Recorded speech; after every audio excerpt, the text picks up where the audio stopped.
aujourd'hui, nous sommes en compagnie de Gilles Laporte pour son nouveau roman Un parfum de fleurs d'oranger aux éditions Presse de la Cité, collection Terre de France. Si je dis que Valturno est le personnage principal, est-ce que vous seriez d'accord dans un premier temps et nous présenter ce personnage, s'il vous plaît, Gilles? Alors oui, d'accord, sur le point de départ, bonjour Romain, et merci de m'avoir proposé de parler de cette histoire, Un parfum de fleurs d'oranger. Alors Valturno, c'est un homme qui est originaire d'Italie du Nord. Une région, une très belle région qui se trouve entre Vérone et le lac de Garde, la région des grands vignobles de Valpolicella, la région aussi des vins de Bardolino. Donc vous voyez qu'il y a là des produits d'origine très très agréables. Il est originaire d'une famille dont le patriarche est un homme qui règne en maître absolu sur le domaine. Un domaine très vaste mais qui ne suffira pas à nourrir tout le monde parce que les enfants sont très nombreux. Alors un jour, ce patriarche rassemble ses enfants, les filles, les garçons, pour leur dire notre domaine ne pourra pas suffire à subvenir aux besoins de la famille. Je vais désintéresser les filles. L'une entrera au couvent chez les sœurs de Vérone, l'autre recevra notre villa de Desenzano et la troisième notre villa de Sirmione. Quant à vous, les garçons, c'est lui, l'aîné, notre aîné qui va me succéder. Et toi, Valturno, tu dégages. Tu dégages, aussi brutalement que ça. Donc Valturno se dit qu'il va partir, il n'a pas d'autre choix. Il avait prévu le coup, parce qu'il savait déjà que le père procéderait à cette répartition des biens dont il ne serait pas. Il s'était préparé à une reconversion, on appelle ça comme ça aujourd'hui, il s'est formé à la taille de pierre. Il est devenu tailleur de pierre, et un très beau tailleur de pierre, un homme qui a un vrai talent. Donc il s'en va. Mais où aller? Et là, il se souvient qu'il est issu d'une famille très attachée à la culture française. Pour quelle raison? Tout simplement parce qu'on se souvient dans cette famille que c'est l'armée de la République française, l'armée de Bonaparte, de la République, donc naissante, 1796, qui a délivré son pays, l'Italie du Nord, du joug autrichien. On se souvient des batailles de Rivoli et d'Arcole. Dans cette famille, parce qu'on se souvient que c'est la France qui a libéré le pays, on est très attaché à la culture française. On étudie l'histoire de France, on parle le français, bien qu'étant une famille italienne, et on étudie, on lit les grands auteurs français, Victor Hugo, Balzac et quelques autres. Donc Valturno se dit que tout naturellement, le pays d'adoption qui devrait être le sien, c'est la France. Il prend donc la direction de la France, franchit la frontière, arrive à Nice, au terme d'un voyage un peu long, qui comporte bien des péripéties. Avec des rencontres. Il va faire des rencontres, notamment. Il va rencontrer notamment une femme, Fiorina, qui va être sa compagne pendant quelque temps à Nice. Et il va participer à Nice à un chantier, qui est un chantier colossal, historique. Une sorte de palais sur pilotis, de palais flottant dans la baie des Anges, qui a existé jusque pendant la Seconde Guerre mondiale, qui a été détruit depuis, hélas. Mais c'était un endroit qui rassemblait salle de bal, salle de jeu, salle des fêtes, bref, tout était concentré là pour ce qui était des attractions destinées aux Anglais dans cette ville de Nice. Il va travailler là, et puis au bout de quelques mois, il va commencer à tourner un peu en rond, d'autant qu'avec son ami Fiorina, les choses vont évoluer d'une manière qu'il ne souhaitait pas. Donc il décide de reprendre la route. Il va monter vers le nord. Pourquoi vers le nord? Parce qu'il se souvient que le traité qui a mis fin à la guerre qui opposait son pays aux Autrichiens, le traité qui a permis à la France de libérer son Italie du pouvoir des Habsbourg, a été signé à Lunéville en 1801. Le fameux traité de Lunéville signé par Joseph Bonaparte. Donc pour lui, pas d'hésitation, il va monter à Lunéville. Mais en passant par Lons-le-Saunier, où il va travailler sur un chantier, il va travailler sur le socle d'une statue de Rouget de Lille, créée par un certain Bartholdi. Et Bartholdi va apprécier son boulot au point qu'il va lui proposer de venir travailler avec lui sur le lion de Belfort, le majestueux, magnifique, gigantesque lion de Belfort.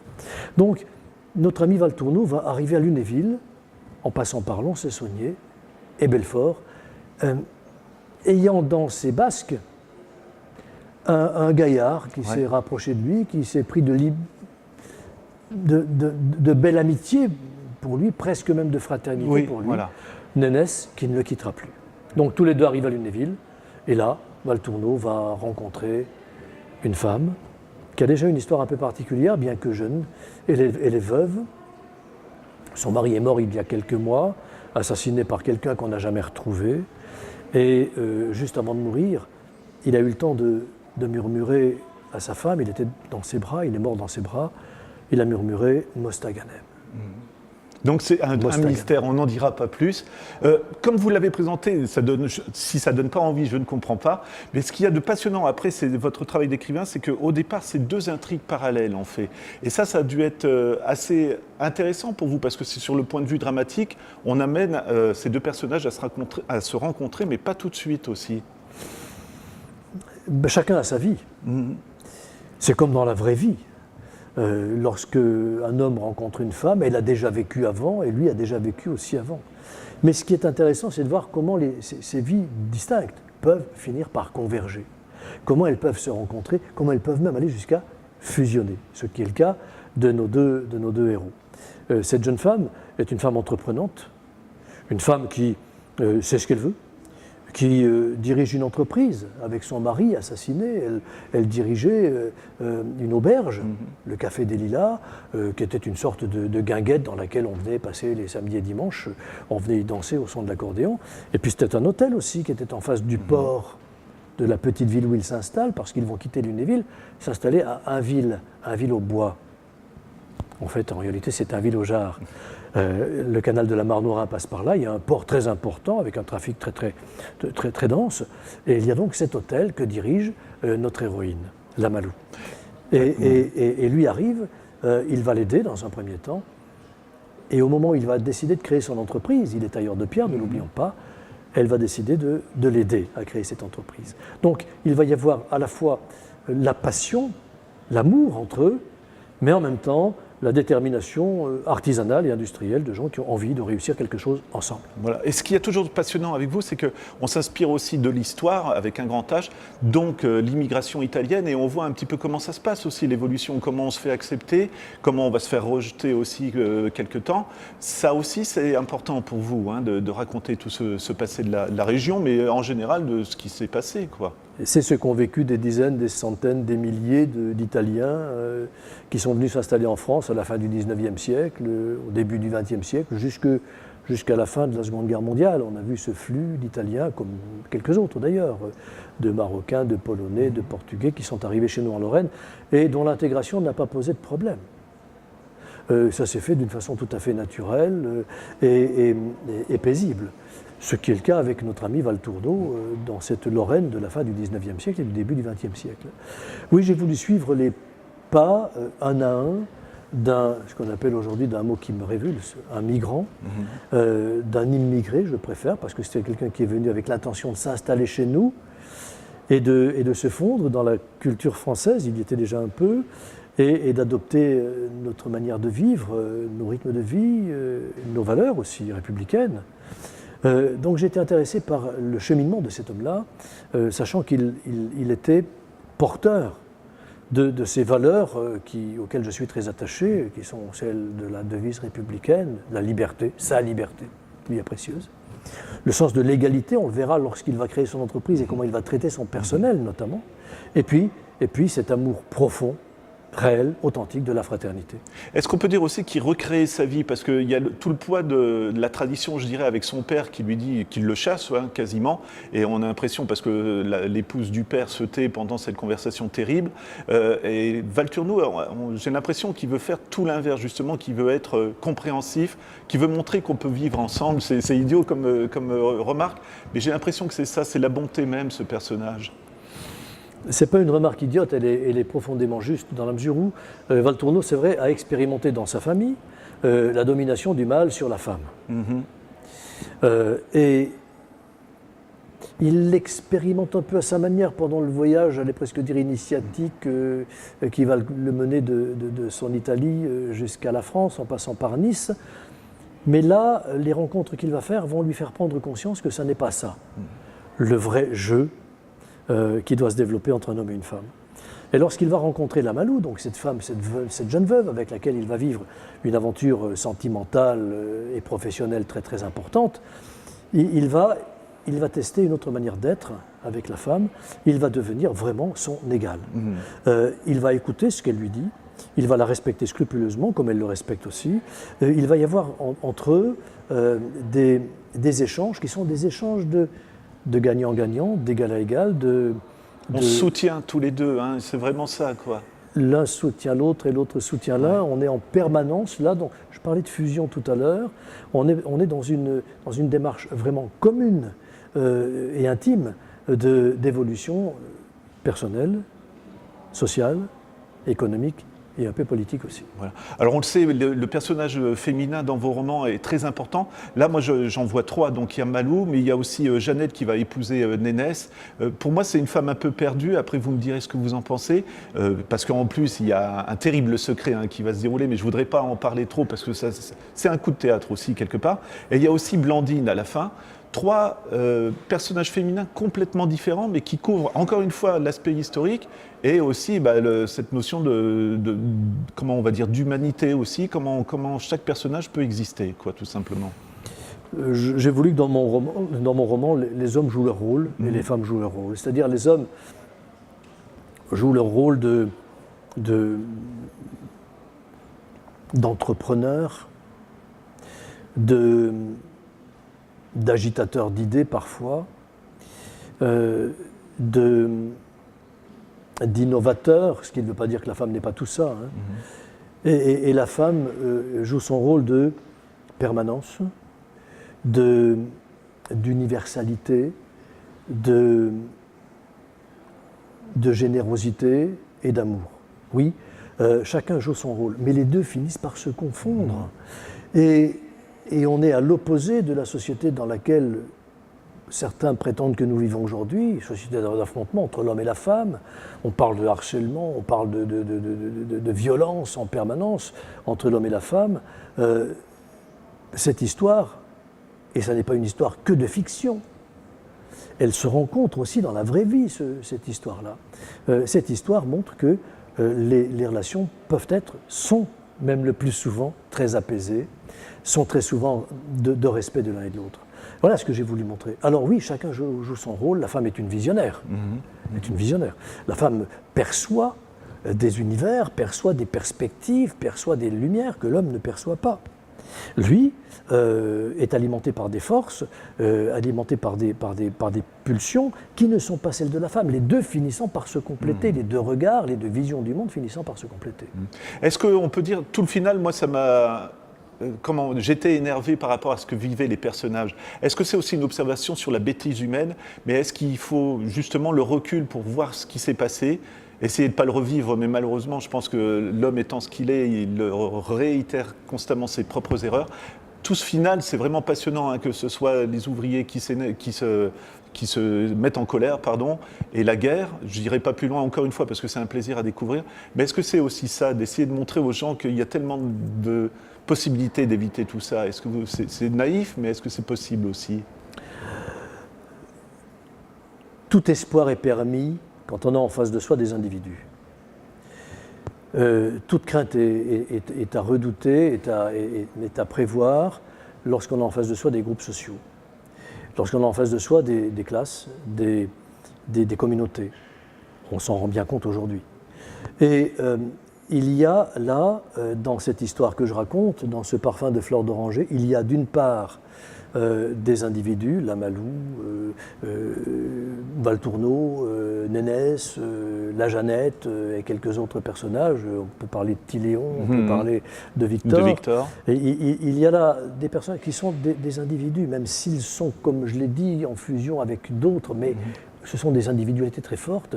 Et en face d'eux, il y a des groupes constitués, des agitateurs politiques, sociaux, des pressions économiques. Il y a des rivalités d'État. La Première Guerre mondiale en est une conséquence. Oui, et c'est ça la réalité du monde. Des individus qui ont amené leur vie, qui ont amené leur existence, qui ont à accomplir leur mission. Ça, j'y crois beaucoup à cette notion de mission, dans un monde qui est un monde de manipulateurs et de manipulés. on le vit, on l'a vécu et on le vit encore. On l'a vécu dans ce roman, notamment à l'époque de la montée des violences entre la Première et la Seconde Guerre mondiale, où tout pourrait être paisible, lumineux, où tous les espoirs pourraient être permis, puisqu'on pense avoir liquidé la violence complètement et de façon définitive avec la Première Guerre mondiale. C'était la der des der, quand même. Hein. On pensait avoir tout liquidé de ce qui était le plus tragique, le plus terrible, le plus redoutable, le plus effroyable. Et puis voilà que des factions renaissent et vont réveiller de vieilles chimères qui vont mener de nouveau vers la catastrophe.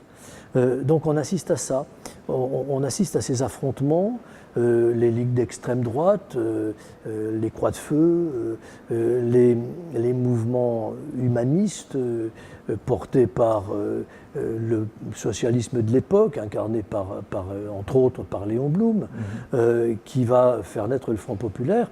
Et on est dans cette évolution d'une société dont la machine infernale semble s'emballer parce qu'elle échappe aux volontés individuelles des uns et des autres. Donc, on est un peu dans une situation dans laquelle Camus aurait pu parler d'absurde, son fameux absurde, sa manière d'analyser la société par l'absurde qui en est le fruit, hélas, direct et insupportable. Aussi film, justement, parce que j'allais parler des cinémas qui apparaissent, je vous en ai parlé tout à l'heure, d'ailleurs on va le faire si vous voulez bien.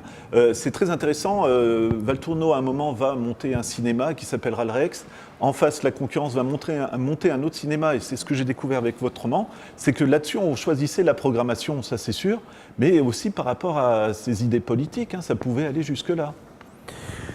Mais bien sûr, et ça n'est pas nouveau à cette époque-là, et ça n'est pas fini après cette époque-là, ça continue aujourd'hui. Les journaux, aujourd'hui, par exemple, diffusent des informations qu'ils choisissent en fonction de leur... sensibilité, on va dire. Oui, disons sensibilité, ou de leurs intentions, leurs intentions de manipulation. Ouais. Il y a de la presse de droite, de la presse de gauche, de la presse qui semble être de nulle part, mais qui est de partout là où on peut gagner des sous, la finalité économique purement, et ça, c'est toujours pareil. Et le cinéma n'y échappe pas. Vous avez un cinéma, tiens, parlons, et un petit clin d'œil à notre ami Philippe Claudel, qui est un amoureux fou de ce musée dans lequel nous sommes, musée des Beaux-Arts de Nancy, et notamment d'un peintre que j'aime passionnément aussi, qui est friand. Philippe Claudel a choisi de nous inviter à un cinéma qui est un cinéma du partage, de la fraternité et du respect de l'autre. Partant de son roman Les âmes grises, il a montré, il a prouvé, il a mis en évidence que rien n'est blanc, rien n'est noir, que le manichéisme c'est une interprétation criminelle, et que tout est en demi-teinte, que donc tout est tellement compliqué, en même temps que tellement évident, qu'on devrait être beaucoup plus prudent dans notre appréciation des autres. Tout ce qui est créé aujourd'hui est créé avec, qu'on le veuille ou non, une intention de départ. Je disais tout à l'heure, à propos de mes romans, je suis un défenseur de ces vertus, de ces valeurs républicaines, un défenseur de la juste place de la femme dans la société. Là aussi, j'écris des textes qui sont dans cette orientation-là, tandis que d'autres écrivent des polars ou ce qu'ils appellent des thrillers, par exemple, qui invitent au contraire à sacraliser la violence, ce qui pour moi est absolument inconcevable et inadmissible. C'est aussi un roman à suspense, parce que je ne veux pas oublier aussi l'aspect très agréable et je dirais même presque ludique à lire votre roman. Mostaganem, c'est un mot justement très mystérieux, et là non plus on ne va pas aller plus loin. C'est une ville algérienne. Voilà, n'allez pas plus loin. Mais par contre, est-ce que là aussi c'est un plaisir de mettre du suspense, tout le lien finalement, parce que là on parle de l'histoire avec un grand H, je reviens là-dessus, la femme, l'homme, l'immigration, tout ça, mais après ça doit faire une intrigue aussi, et une intrigue qui est distrayante pour le lecteur. Là encore, c'est à l'image de la vie est une succession, juxtaposition d'intrigues permanentes. Regardez, on traverse actuellement des affaires criminelles dans l'est de la France, à Grès, en Haute-Saône, et dans quelques Haute-Marne, dans les Alpes.